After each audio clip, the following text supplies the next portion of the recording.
Welcome to The Explainer, where today we're diving right into what's being called the new AI arms race. So let's get to it.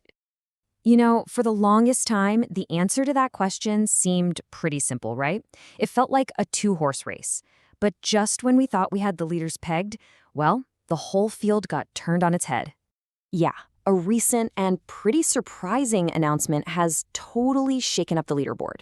And it's revealed a brand new strategy, a whole new front, really, in this global competition for AI dominance. So let's get into it. This all centers on Meta's really unexpected and incredibly powerful comeback to the absolute cutting edge of AI. It all kicked off with this big announcement from Meta Superintelligence Labs, or MSL for short. Now, this is a group laser-focused on building those foundational AI models. And out of nowhere, they unveiled a brand new model called Muse Spark. But here's the kicker. The real story is in the backstory. They didn't just, build another model. They rebuilt their entire AI infrastructure from the ground up. We're talking data pipelines, architecture, the whole shebang. And they did it in just 9 months. I mean, that is an absolutely incredible engineering feat. Okay, so how good is it, really? Let's take a look and see how this new challenger actually stacks up against the reigning champs. Well, the benchmarks tell a pretty clear story. Muse Spark is a genuine top-tier contender. I mean, look at this. On these key reasoning and coding tasks, it's going toe-to-toe with the best from Google and OpenAI. And it's even beating them in some really important areas. But, raw scores don't tell the whole story. The really crucial point here, and honestly, maybe the biggest surprise of all, is just how efficiently MuseSpark is getting these amazing results. So, to get through one of these major intelligence benchmarks, and these things test a whole range of capabilities, MuseSpark used just 58 million tokens. And remember, tokens are basically just the pieces of words the AI has to process. Now, for that exact same benchmark, its main competitor, GPT 5.4, needed more than double that. We're talking a whopping 120 million tokens. And this, right here, illustrates a whole new dynamic in the AI race. It's not just about who has the biggest, most powerful model anymore. The game is shifting.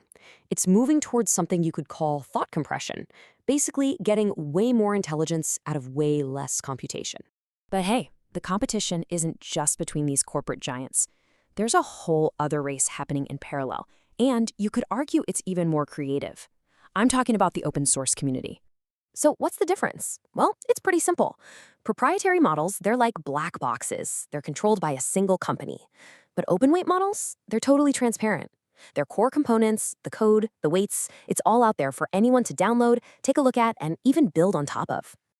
And believe me, this open source world has its own champions. You've got models like GLM 5.1 that are setting totally new standards for coding. And then there's the Qwen series from Alibaba, which is so popular it's now the foundation for, get this, more than half of all new community projects. That's huge. See, the whole philosophy here is just different. The idea is you don't always need a gigantic, resource-hungry model. A smaller, much nimbler model, but with a really clever architecture, like giving it a persistent scratch pad to think things through, can actually outperform a massive model that just tries to solve a problem in one single pass.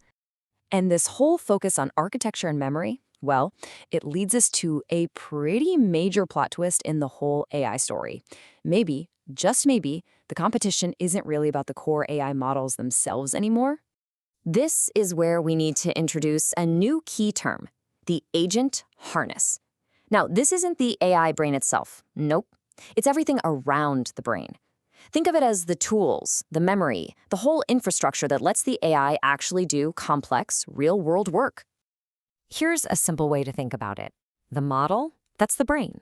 It's the raw intelligence. The harness, that's the body. It gives the brain hands to use tools and a memory to learn from experience. And when you put those two together, bam, you get a complete AI agent, a thing that can actually function like a digital coworker. And this isn't some far-off future thing. This is already changing the entire business model. You have companies like Anthropic that are now starting to sell managed agents. So you're not just paying for tokens or raw text output anymore. You're paying for an agent to go out, complete a task, and deliver a final result. It's a huge shift. So, what does this new frontier of AI agents actually look like in the real world? What are these new digital coworkers actually starting to do for us? Check this out, because this is a brilliant example. There's an open source app called Agent Handover, and it literally just watches your screen as you work. It learns your repetitive, boring tasks, and then it automatically creates a skill so an AI agent can do that whole workflow for you. And the best part? It's all done on your local machine, so all your data stays private. But let's be real, we are still in the very, very early days here. There's a new benchmark out for really complex professional tasks, the kind of stuff you do in consulting or finance. And it shows that even the best AI agents today can only successfully complete the job about a third of the time. So yeah, there is a massive amount of room for improvement. So what's the big takeaway here? I think the crucial point is this.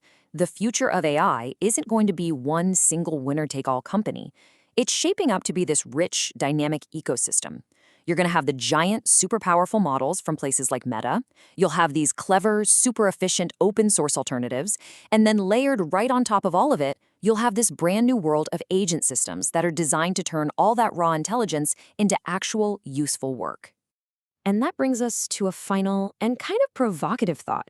As these agent systems get better and better, the line between a simple software tool and an actual autonomous digital coworker, well, it's going to get really, really blurry.